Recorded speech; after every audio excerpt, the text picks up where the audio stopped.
જય શ્રી કૃષ્ણ. પુષ્ટિપંથ ચેનલમાં આપ સૌ ભગવદીય વૈષ્ણવોનું હાર્દિક સ્વાગત છે. કલ્પના કરો કે ગાજવીજ, વીજળીના ચમકારા, ઘનઘોર કાળા વાદળો અને વ્રજના આખા ગાઢ જંગલને એક નાના ઓરડામાં લઈ આવવામાં આવે.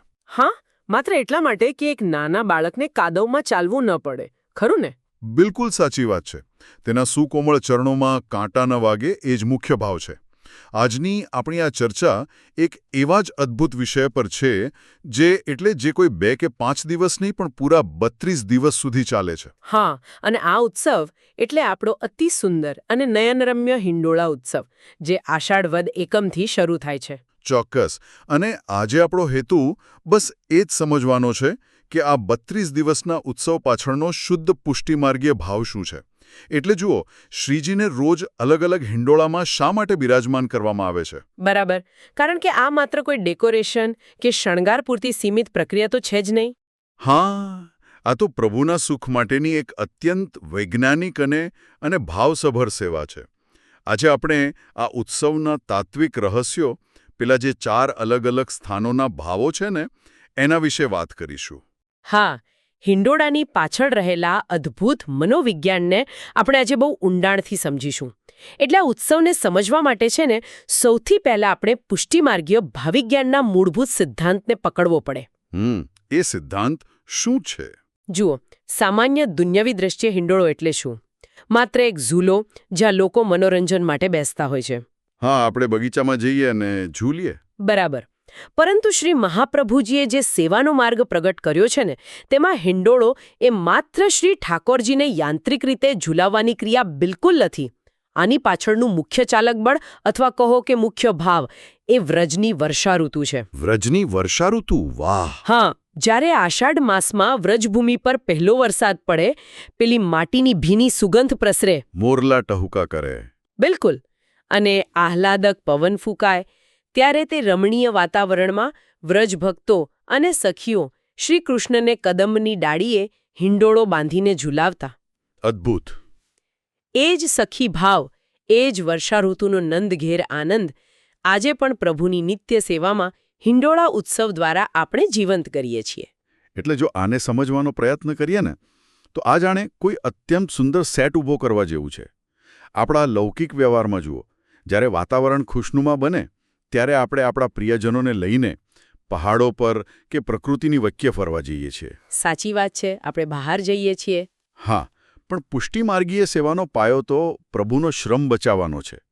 જો શ્રી ઠાકુરજીને બહાર વનમાં કે પર્વત પર લઈ જવામાં આવે, તો વરસાદ, કાદવ આ બધાના કારણે તેમના અત્યંત સુકોમળ શ્રી અંગને શ્રમ પડે. હા, અને પ્રભુને લેશ માત્ર શ્રમ પડે એ તો વૈષ્ણવો કેમ સહન કરી શકે? બરાબર ને? એટલે પ્રભુને જરા પણ શ્રમ ન પડે અને છતાં તેમને વ્રજની એ સુંદર વર્ષાઋતુનું અપાર સુખ મળે, તે માટે આખી વર્ષાઋતુને જ શ્રીજીના નંદાલયમાં ઊભી કરવામાં આવે છે. એટલે પ્રભુ ઘરની અંદર જ બિરાજે છે, છતાં તેમને બહારના જંગલનો સંપૂર્ણ અનુભવ મળે છે. આ બિલકુલ સચોટ વાત છે. શ્રમ નિવારણ અને સુખની વૃદ્ધિ. આ જ કારણથી તમે જોયું હશે કે જ્યારે હિંડોળા ઉત્સવ ચાલે છે, ત્યારે માત્ર હિંડોળો જ નહીં, પણ આસપાસની આખી સજાવટ બદલાઈ જાય છે. હા, પીછવાઈ પણ બદલાઈ જાય. ચોક્કસ. પીછવાઈ, ગવાતા મલ્હાર રાગના કીર્તનો અને ભોગ ધરાવવામાં આવતી સામગ્રી, આ બધું જ ઋતુને અનુરૂપ થઈ જાય છે. પીછવાઈમાં ઘનઘોર વાદળો અને મોર ચિતરેલા હોય. અને કીર્તનોમાં વીજળીના ચમકારાનું વર્ણન હોય, ખરું ને? હા, બિલકુલ. વાતાવરણ જ એવું ઊભું કરવામાં આવે કે પ્રભુને એમ જ લાગે કે તેઓ વ્રજના કોઈ સુંદર વનમાં જ બિરાજી રહ્યા છે. આ કોઈ દેખાડો નથી, પણ પ્રભુને શારીરિક અને માનસિક સુખ પ્રદાન કરવાનો ભાવ છે. પણ એટલે અહીં મારા મનમાં એક પ્રશ્ન થાય છે. જો પ્રભુને શ્રમથી બચાવવા માટે આખી વર્ષાઋતુ અંદર નંદાલયમાં જ લાવવામાં આવતી હોય, તો વર્ષાઋતુ તો લાંબી ચાલે છે, પૂરા 32 દિવસ. હા, 32 દિવસનો ઉત્સવ છે. અને વ્રજભૂમિ પોતે અત્યંત વિશાળ છે. તેમાં શ્રી ગિરિરાજજી પણ છે, શ્રી યમુનાજીનો કિનારો પણ છે અને નિકુંજ વનો પણ છે. તો આખા વ્રજમંડળની વિવિધતાને એક જ જગ્યાએ એટલે કે નિજ મંદિરમાં લાંબા સમય સુધી કેવી રીતે સીમિત રાખી શકાય? પ્રભુને એકવિધતા કે કંટાળો ના આવે?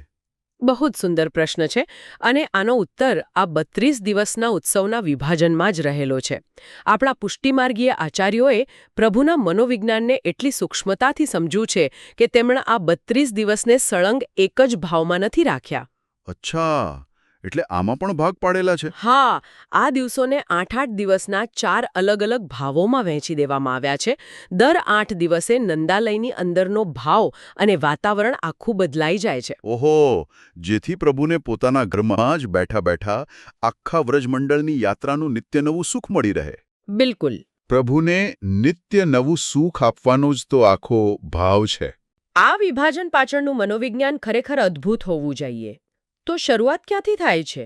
આષાઢ વદ એકમથી, બરાબર? હા, પ્રથમ 8 દિવસ એટલે કે આષાઢ વદ એકમથી 8 સુધી નંદાલયનો ભાવ પ્રગટ થાય છે.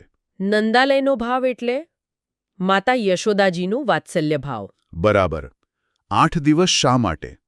કારણ કે ઉનાળાની પ્રચંડ ગરમી પછી જ્યારે પહેલો વરસાદ આવે ત્યારે માતા યશોદાના હૃદયમાં વાત્સલ્ય ભાવ સર્વોપરી હોય છે.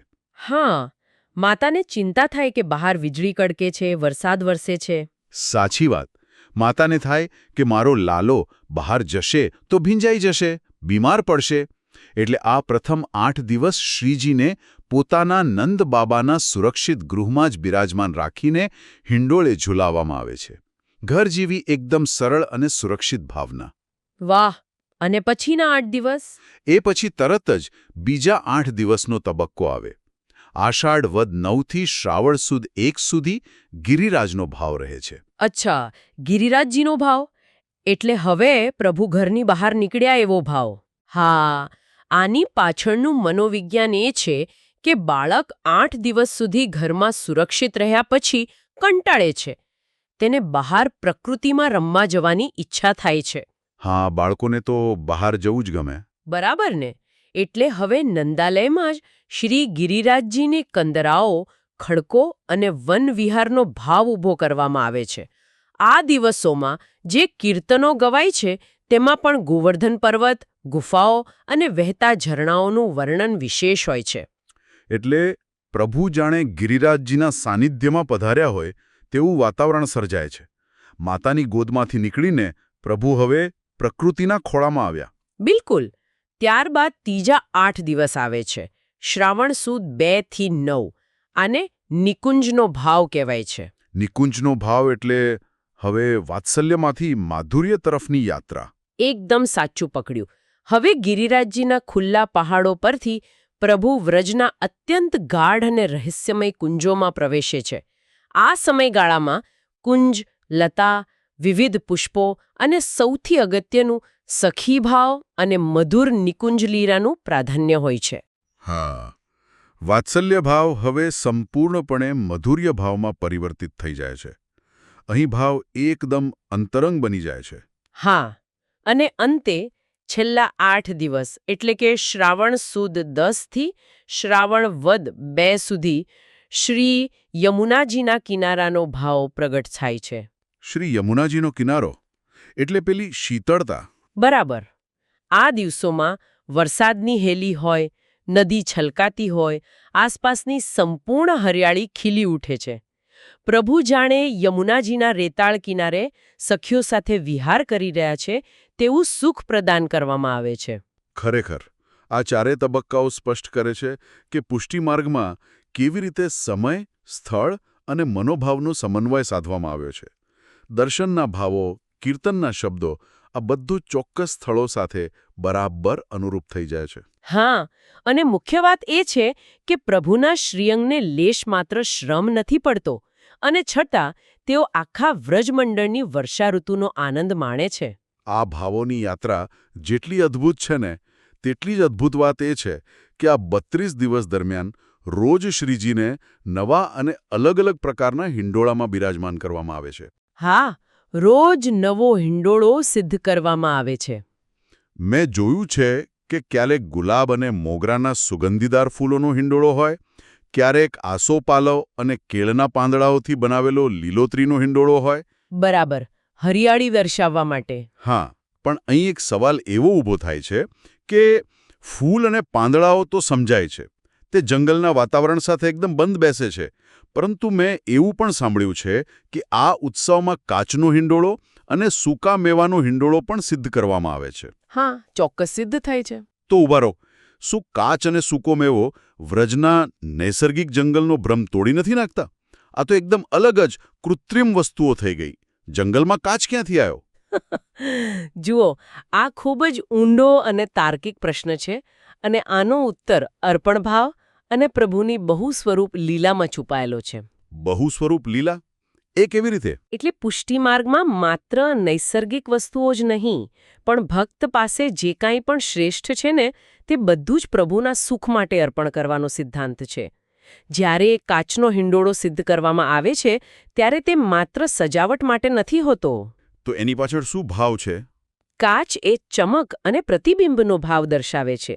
જ્યારે શ્રીજી કાચના હિંડોળામાં બિરાજે છે, ત્યારે આસપાસ લગાવેલા સેંકડો કાચના ટુકડાઓમાં પ્રભુના અનંત સ્વરૂપોના પ્રતિબિંબ પડે છે. ઓહો, અદ્ભુત! હા, વ્રજની ગોપીઓ અને સખીઓ જ્યારે દર્શન કરે, ત્યારે દરેક સખીને એમ જ લાગે છે કે પ્રભુ માત્ર મારી સાથે જ ઝૂલી રહ્યા છે. રાસલીલામાં જેમ પ્રભુએ અનેક સ્વરૂપ ધારણ કર્યા હતા, તે જ ભાવ અહીં કાચના પ્રતિબિંબ દ્વારા સાકાર થાય છે. વાહ! એટલે કે કાચે જંગલનો ભ્રમ તોડતો નથી, પણ પ્રભુની લીલાનું વિસ્તરણ કરે છે. બિલકુલ. અને પેલા સૂકા મેવાના હિંડોળા વિશે શું? કાજુ, બદામ, દ્રાક્ષ, આ બધું હિંડોળામાં કેમ? સૂકા મેવાનો હિંડોળો એ ભક્તોની સર્વસ્વ સમર્પણની ભાવનાનું પ્રતીક છે. મેવો એ વાસ્તવમાં અતિ ઉત્તમ સામગ્રી છે. આ ઉત્તમ ભોગ કહેવાય. બરાબર. ભક્ત પોતાના પ્રભુ માટે શ્રેષ્ઠમાં શ્રેષ્ઠ સામગ્રી લાવે છે અને તે સામગ્રીને માત્ર ભોગ સ્વરૂપે જ નહીં, પરંતુ દ્રશ્યમાન શૃંગાર સ્વરૂપે પ્રભુના શ્રી અંગની આસપાસ સજાવી દે છે. એટલે પ્રભુને ચારેય તરફથી એ સુખ મળે. હા, આ ઉપરાંત સોનું, ચાંદી, કુંદન, રંગીન વસ્ત્ર, જરી આ બધાના હિંડોળાઓ પણ રચાય છે. જેમ કે સોના અને ચાંદીની ધાતુમાં શીતળતા રહેલી છે, તે વર્ષાઋતુના બફારામાં પ્રભુના શ્રી અંગને શીતળતા પ્રદાન કરે છે. હા, જેમ આપણે પ્રભુને રોજ એક જ પ્રકારની સામગ્રી આરોગાવતા નથી, તેમને રોજ નવો સ્વાદ જોઈએ છે.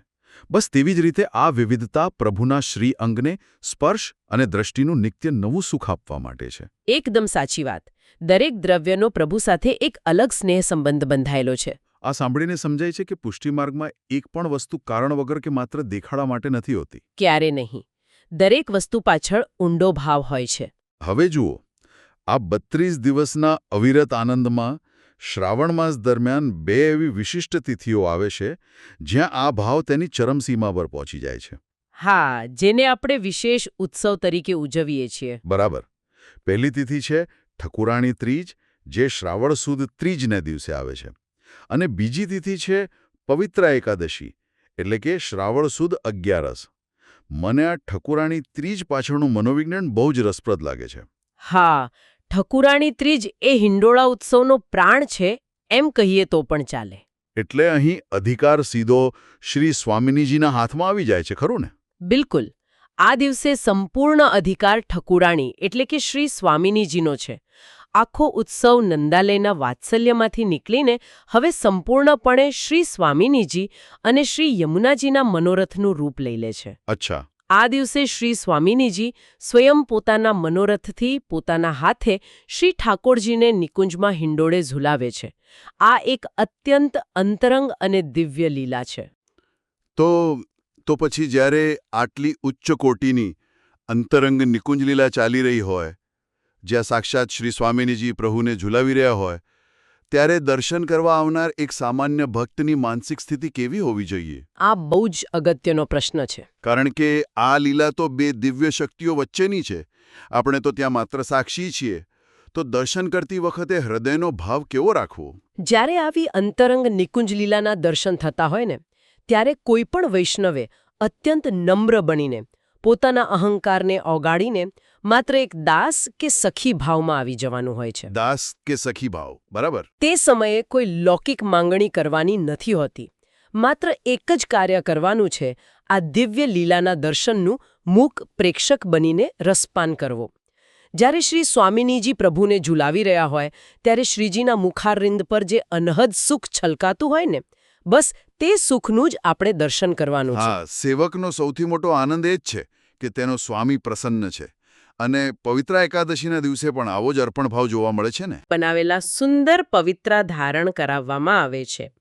આ પવિત્રા ભક્તના શુદ્ધ પ્રેમના બંધનનું પ્રતીક છે.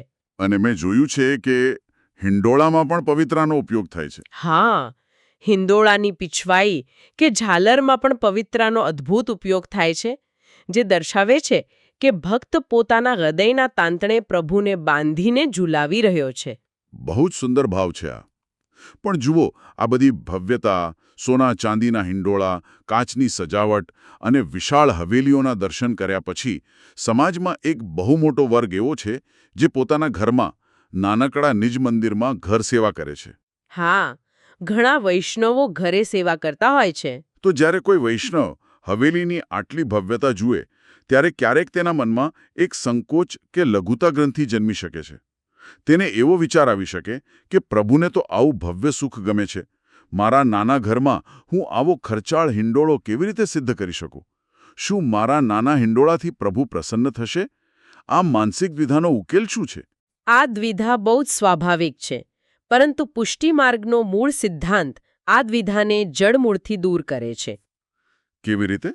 પુષ્ટિ માર્ગમાં સ્પષ્ટ આજ્ઞા છે કે ઘરમાં સેવા હંમેશા પોતાની શક્તિ, ગુરુ આજ્ઞા અને પોતાની ઘર સેવાની પ્રણાલિકાના નિયમો પ્રમાણે જ હોવી જોઈએ. ઘરમાં મોટો કે અત્યંત ખર્ચાળ હિંડોળો બનાવવો બિલકુલ ફરજિયાત નથી. અચ્છા, એટલે મુખ્ય લક્ષ્ય શું હોવું જોઈએ? મુખ્ય લક્ષ્ય પ્રભુના શ્રી અંગની સુરક્ષા અને તેમનું સુખ છે. જો દેખાદેખીમાં મોટો હિંડોળો બનાવવા જઈએ અને જગ્યાના અભાવે તે સુરક્ષિત ન રહે, અથવા તો પ્રભુને બિરાજમાન કરવામાં શ્રી અંગને કોઈ અગવડ પડે, તો તે સેવાનો મૂળ હેતુ જ નષ્ટ થઈ જાય છે. આ બહુ જ અગત્યનો મુદ્દો છે વૈષ્ણવો. હિંડોળો સ્વચ્છ, સુરક્ષિત અને પ્રભુને અનુકૂળ હોવો જોઈએ. આ બધું માત્ર અને માત્ર શ્રી ઠાકોરજીના સુખ માટે છે. દુનિયાવી દેખાવ કે અન્ય કોઈ સાથેની સ્પર્ધા માટે બિલકુલ નથી. સાચી વાત છે. જો કોઈ આર્થિક કારણોસર કે ઘરમાં જગ્યાના અભાવે મોટો હિંડોળો ન સિદ્ધ કરી શકે, તો તેમાં જરાય નિરાશ થવાની જરૂર નથી. પ્રભુ તો ભાવના ભૂખ્યા છે. હા, જો કોઈ વૈષ્ણવ પોતાના ઘરમાં નાના સ્વરૂપ સન્મુખ બેસીને ભીની આંખે અને સાચા હૃદયથી મલ્હાર રાગનું કોઈ કીર્તન ગાય, તો તે હૃદયનો ભાવ જ પ્રભુ માટે સોનાના હિંડોળાથી પણ વિશેષ સુખકારી બની જાય છે. બહારની ભવ્યતા પ્રભુને નથી આકર્ષતી, અંતરનો સમર્પણ ભાવ આકર્ષે છે. એ એકદમ સાચી સમજણ છે. પ્રભુ ભક્તના હિંડોળાનું કદ કે તેમાં વપરાયેલી ધાતુનું મૂલ્ય નથી જોતા. પ્રભુ માત્ર ભક્તના હૃદયનો ભાવ જુએ છે. આપણા હૃદયનું નિરંતર સ્મરણ એ જ પ્રભુ માટે અર્પણ કરેલો સૌથી સુંદર અને કિંમતી હિંડોળો છે. આજના આ વિશ્લેષણથી હિંડોળા ઉત્સવ પ્રત્યેનો આપણો દૃષ્ટિકોણ માત્ર એક ઉત્સવથી આગળ વધીને એક ઊંડી આધ્યાત્મિક અનુભૂતિમાં પરિવર્તિત થયો છે. વ્રજની ઋતુને નંદાલયમાં લાવવાથી માંડીને 32 દિવસના 4 ભાવો આપણે સમજ્યા. હા, અને સામગ્રીઓ પાછળનું વિજ્ઞાન અને અર્પણ ભાવનું મહત્વ પણ આપણે જાણ્યું. બિલકુલ. વૈષ્ણવો, આ બધી વાતો સાંભળ્યા પછી ચાલો આપણે એક સુંદર વિચારને હૃદયમાં વાગોળીએ. જરા વિચાર કરજો કે જેમ હિંડોળાની ગતિ સતત આગળ અને પાછળ એક ચોક્કસ લયબદ્ધ રીતે ચાલ્યા કરે છે, શું આપણા હૃદયમાં ચાલતું શ્રીજીનું સ્મરણ પણ આપણા શ્વાસોશ્વાસ સાથે આવું જ એક અવિરત લયબદ્ધ હિંડોળો નથી બનાવતું? જ્યારે શ્વાસ અંદર જાય ત્યારે પ્રભુ આપણી વધુ નજીક આવે, અને જ્યારે શ્વાસ બહાર જાય ત્યારે પ્રભુને આપણા સમર્પણથી અત્યંત સુખ મળે. વાહ! જો આપણે આપણા શ્વાસને જ હિંડોળો બનાવી દઈએ તો પ્રભુને ક્યાંય બહાર જવાની જરૂર જ નહીં પડે. આ પુષ્ટિપંથ વિડિયો દ્વારા મારો આ એક નાનકડો નમ્ર પ્રયાસ હતો કે હું આપ સૌ વૈષ્ણવો સાથે આ જ્ઞાન શેર કરું. જો મારાથી કોઈ ભૂલ થઈ હોય તો મને ક્ષમા કરશો અને કોમેન્ટ્સમાં જણાવશો, જેથી આપણે સુધારો કરી શકીએ. આ વિડિયો કૃપા કરીને વોટ્સએપ પર શેર કરો, જેથી અન્ય વૈષ્ણવો પણ આ જ્ઞાન મેળવી શકે. અને કૃપા કરીને નીચે કોમેન્ટ કરો અને સૂચવો કે અમારે અમારા આગામી વિડિયોમાં કયો વિષય કવર કરવો જોઈએ. જય શ્રી કૃષ્ણ.